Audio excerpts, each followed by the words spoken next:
আমরা কেউ কাউকে বিশ্বাস করি। আপনারা কি ওরা একটু অসুস্থ হয়ে যাচ্ছে নাকি?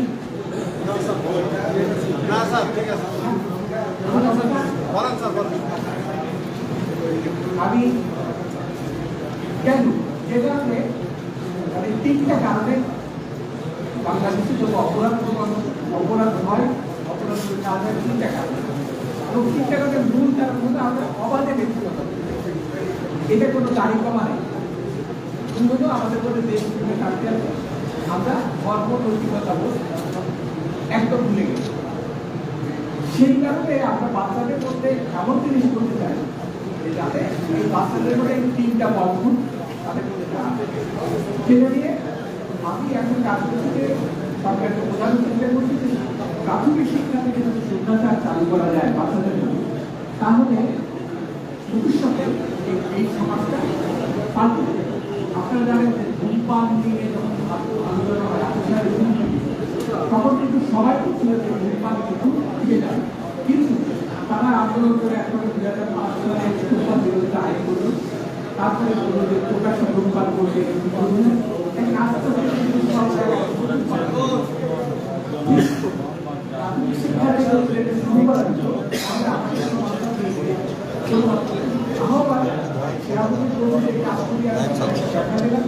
আর সাংবাদিকদের বড় ভূমিকা নেই।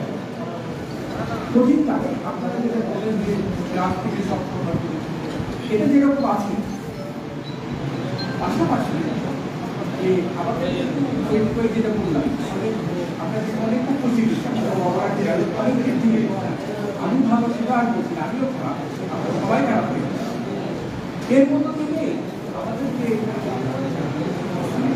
ছোট কাজ ভালো কাজ এইগুলোকে আমরা চিহ্নিত করতে না পারি। এখন কত ধরনের লোক আপনি ইউটিউবে যান, একটা মানে মনে হয় অনেক নামি দামি লোক কি অবহেলায় এর মধ্যে দিয়ে আপনারা অনেক জায়গায় যেতে পারবেন। আমি দোয়া করি আপনারা সাকসেস হয়েছেন, সফল হবেন। আর ভালো কাজের পথে বাধা আছে এবং যে অনুষ্ঠানটা হবে সেটা বিদায় আল্লাহ যারা ভালো কাজে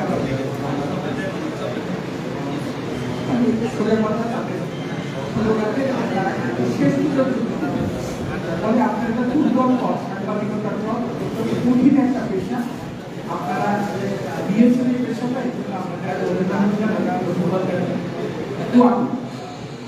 আর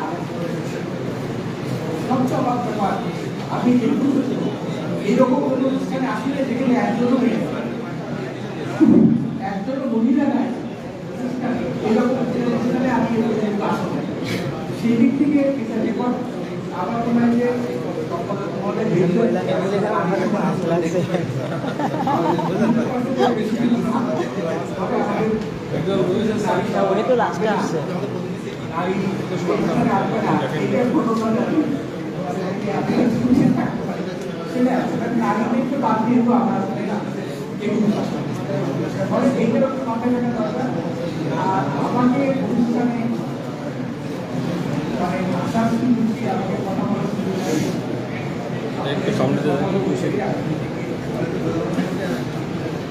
অনেক ধন্যবাদ আপনাদেরকে। আচ্ছা মহিলাকে ছিলেন নাকি?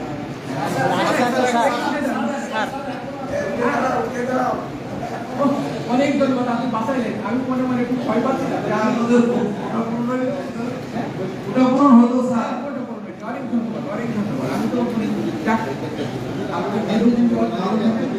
এবং আপনি আরো কারণ মেয়েরা কিন্তু পৃথিবীতে সবচেয়ে বড় কথা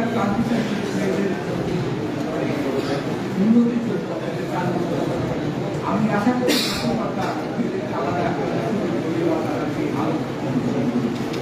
আমি শেষ করতে পারি। থ্যাংক ইউ আমাদের মাননীয় সচিব মহোদয় স্যারকে তার গুরুত্বপূর্ণ বিষয়মূলক বক্তব্য রাখার জন্য। এ পর্যায়ে অনুষ্ঠানের সভাপতি দৈনিক অর্থনীতিকারকের সাবেক সম্পাদক এবং দৈনিক যশোর বার্তার প্রধান সম্পাদক আলমগীর মতিন চৌধুরী সভাপতির বক্তব্য পেশ করবেন। তার বক্তব্যের পরে আমাদের কিছু অতিথিবৃন্দদের জন্য সম্মাননা স্মারকের আমরা প্রদান করব। তারপরে আমাদের কিছু সাংবাদিকদের সেরা সাংবাদিকদের পুরস্কার বিতরণ, এরপরে আমরা অন্যান্য ভোজে অংশগ্রহণ করব। এরপরে বক্তব্য রাখার জন্য সভাপতির বক্তব্য রাখার জন্য আহ্বান করছি আলমগীর মতিন চৌধুরী।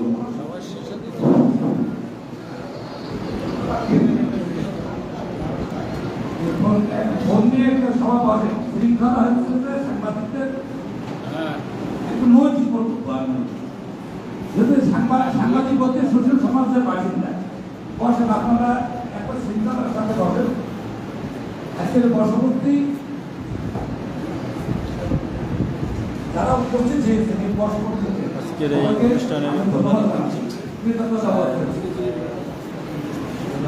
আপনারা এতক্ষণ আমাদের অতিথিবৃন্দের বক্তব্য শুনলেন। আমি কিন্তু বক্তব্য দেব না, আমি বক্তব্য আমি সংবাদকর্মী, আমাদের রাজনৈতিক মঞ্চের কোনো বক্তা না।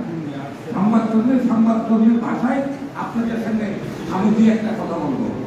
যারা দীর্ঘদিন ধরে দর্শকদের সাথে আছেন, পত্রিকার সাথে আছেন এবং পরবর্তী দর্শকদের সাথে আছেন, তারা আমার কথাগুলো বুঝতে পারবেন। সংবাদপত্রে কাজ করতে গিয়ে বারবার বাধাগ্রস্ত হয়েছে, বারবার হামলার শিকার হয়েছে, মামলা হয়েছে, নির্যাতনের শিকার হয়েছে। তারপরও পত্রিকার সাথে আছে, সংবাদপত্রের মধ্যে সাথেই আছে। এর মাঝে এই পেশার সাথে কিছুদিন আগে শিক্ষকতা করতে হাই স্কুলে কলেজে, তারপরে সেখানে আবারও ফিরে আসে। এর কারণটা হচ্ছে এই সংবাদপত্র থেকে মানুষ যতটুকু সেবা করা যায় অন্য কোনো পেশা থেকে তা করা যায়। আজকে তিনি আমাদের প্রধান অতিথি, উনি একসময় সচিব ছিলেন, যুগ্ম সচিব ছিলেন, উপসচিব ছিলেন, তারপর সহকারী সচিব ছিলেন। দীর্ঘদিন ধরে উনি আমাদের এলাকার বড় ভাই, সেই ওনার সাথে সামনে আসা দেওয়ার গভীর সম্পর্কে হয়েছে। আমি ওদের কাছে বারবার যে এই জিনিসটা দেখেছি, দয়া করে আপনারা যদি বসেন, আমি ছবি তোলা করে এলো, আমি দেখে 31 বছর সচিবালয়, আপনারা কিন্তু কোনো টেলিভিশন ক্যামেরায় কিন্তু আমাদের দেখতে পারবেন না। আমার এখানে এসি হোল্ডার মনে একটা এসি কার্ড আছে, আমি কাজ করছি, আপনার